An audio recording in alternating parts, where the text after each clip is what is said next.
معزز Islamic dream stories کے ناظرین السلام علیکم۔ آج ہم قرآن کے ایک ایسے واقعے پر بات کرنے جا رہے ہیں جس کا نام تو قرآن میں آتا ہے لیکن اللہ نے اس کی کہانی مکمل بیان نہیں کی۔ اس قوم کا نام تھا اصحاب الرس یعنی کنویں والے۔ یہ وہ لوگ تھے جن کا گناہ اتنا ہولناک تھا کہ اللہ نے ان کا صرف نام چھوڑ دیا اور باقی سب کچھ زمین سے مٹا دیا۔ یہ واقعہ اس دور کا ہے جب دنیا میں کئی قومیں اٹھ رہی تھیں اور اللہ مسلسل انبیاء بھیج رہا تھا تاکہ انسان کو اندھیروں سے نکالا جا سکے۔ اصحاب الرس ایک ایسی قوم گزری ہے جو پانی کے قریب آباد تھی، جہاں زندگی پانی سے جڑی ہوئی تھی۔ رس کا مطلب ہوتا ہے گہرا کنواں، ایک ایسا کنواں جو صرف پانی کا ذریعہ نہیں بلکہ ان کی تہذیب اور گزر بسر کا مرکز تھا۔ ان کے کھیت اسی سے سیراب ہوتے تھے، ان کے جانور وہیں سے پانی پیتے تھے اور ان کے گھروں کی بنیاد بھی اسی پانی کے قریب تھی۔ پانی نے انہیں آسانی دی مگر آہستہ آہستہ یہ نعمت ان کے لیے امتحان بن گئی۔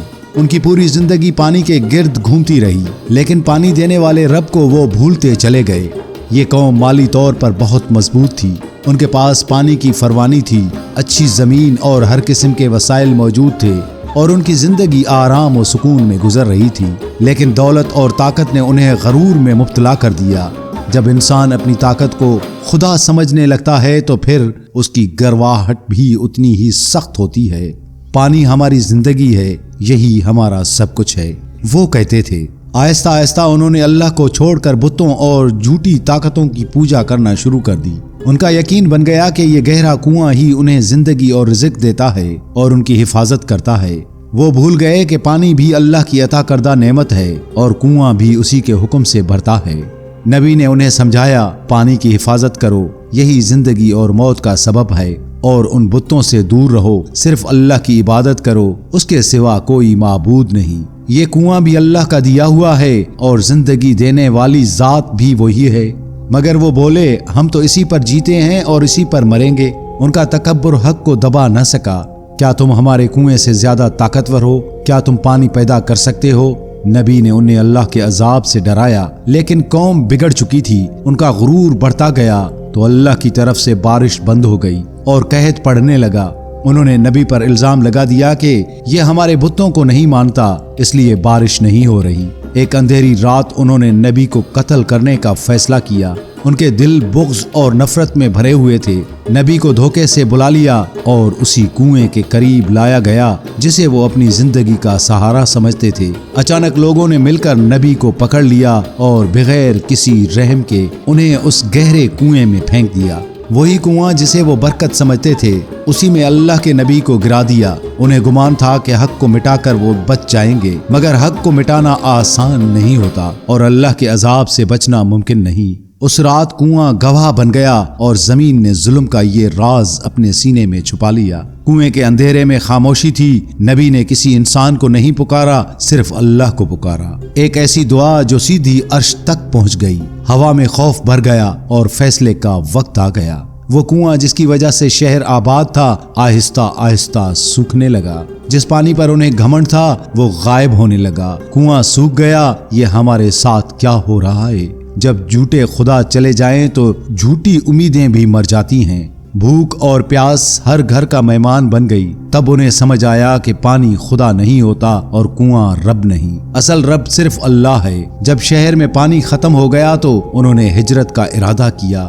لوگ بچوں کو اٹھا کر بھاگنے لگے لیکن ہر طرف ویرانی تھی، کوئی جائے پناہ نہ تھی۔ جس زمین پر کبھی زندگی تھی وہی عذاب بن گئی۔ پھر اچانک ایک خوفناک عذاب نے سب کچھ گھیر لیا۔ سانس لینا مشکل ہو گیا اور دلوں پر وہ خوف اترا جسے لفظوں میں بیان نہیں کیا جا سکتا۔ وہ قوم جو اپنی طاقت پر اتراتی تھی آج بے بس کھڑی تھی۔ نہ کنواں کام آیا نہ بت۔ صبح ہوئی تو ہر طرف صرف خاموشی تھی۔ اللہ نے ان کا صرف نام قرآن میں باقی رکھا تاکہ لوگ پوچھیں کہ یہ کون تھے۔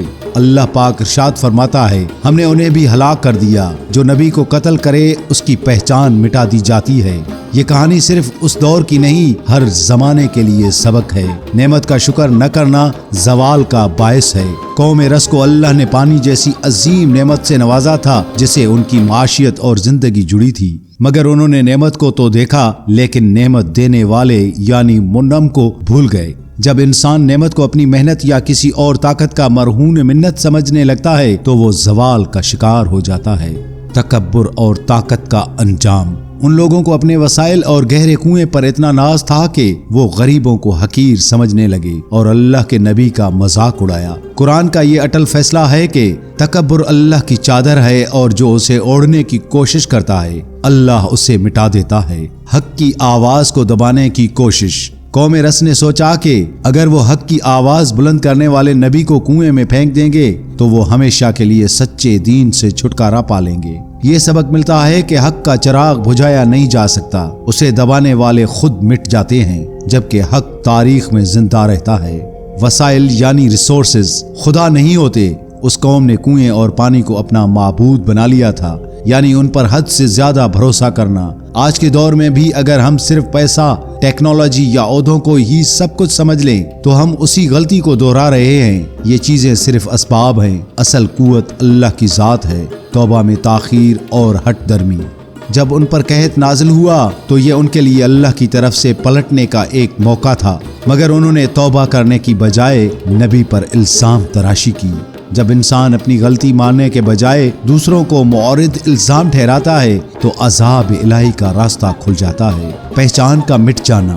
اللہ نے قرآن میں فرمایا ہے کہ اس نے کئی قوموں کا نام و نشان مٹا دیا۔ قوم رس کے بارے میں تفصیلات کا نہ ہونا بھی ایک عبرت ہے کہ اللہ جب ناراض ہوتا ہے تو اس قوم کی تاریخ اور شناخت تک مٹ جاتی ہے، صرف ایک عبرتناک نام باقی رہ جاتا ہے۔ جو ہاتھ زندگی دینے والے اللہ کے خلاف اٹھتے ہیں وہی ہاتھ ایک دن اپنی زندگی کی بھیک مانگتے نظر آتے ہیں۔ پیارے اسلامک ڈریم اسٹوریز کے ناظرین، امید کرتے ہیں آج کی ویڈیو آپ کو ضرور پسند آئی ہوگی۔ ملتے ہیں ایک اور ویڈیو کے ساتھ، تب تک کے لیے اپنے RJ سید عبدالوہاب شاہ جیلانی کو دیجیے گا اجازت۔ اللہ حافظ۔